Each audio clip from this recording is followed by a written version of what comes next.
flinched at the sound of a knock at the door, urgent, pounding, insistent. Daniel grimaced. "Is it him again, Mama?"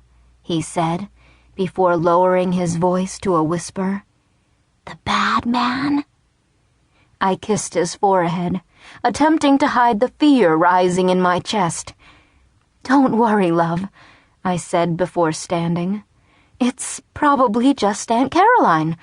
You stay here. I'll go see." I walked down the stairs and stood in the living room for a moment, frozen, trying to decide what to do. The knocking persisted, louder now, angrier. I knew who it was, and I knew what he wanted.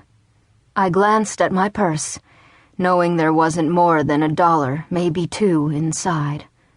Rent was due 3 weeks ago, and I'd been holding off Mr. Garrison with excuses. But now what? I'd spent my most recent paycheck on groceries and a new pair of shoes for Daniel, poor boy. I couldn't expect him to fit into those baby slippers much longer. Knock, knock, knock. The pounding mirrored the beat of my heart. I felt frightened, trapped. The apartment took on the feeling of a cage.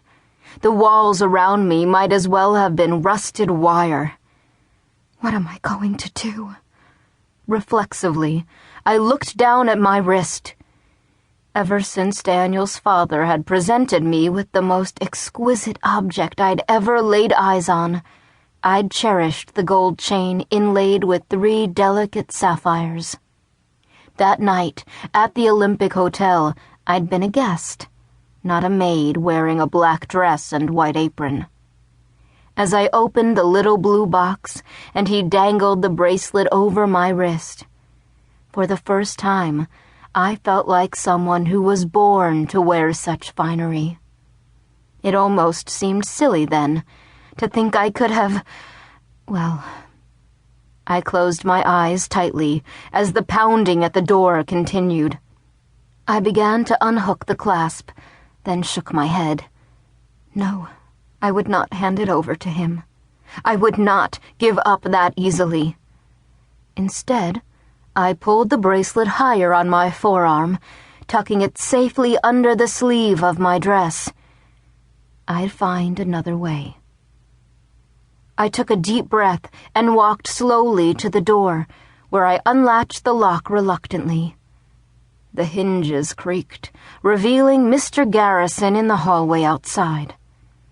He was a large man, in both stature and girth. It was easy to see why Daniel feared him so. His stern face was all but covered by a gray, unkempt beard.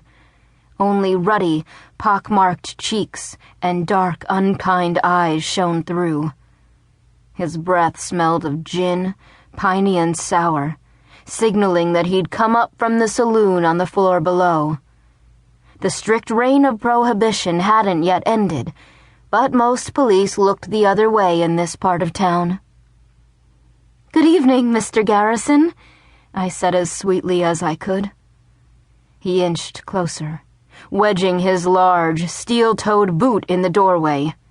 "Save the formalities," he said. "Where's my money?" "Please, let me apologize, sir," I began in a faltering voice.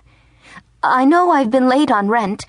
It's been a very hard month for us, and "You told that story last week," he said without emotion.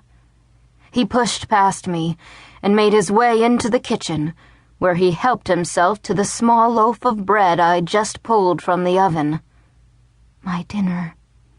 He opened the icebox and frowned when he didn't find a crock of butter.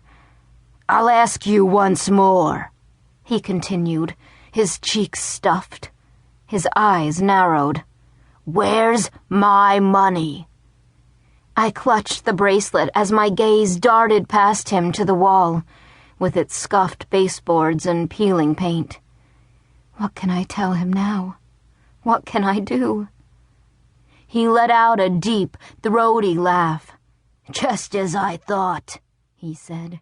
"A thieving liar."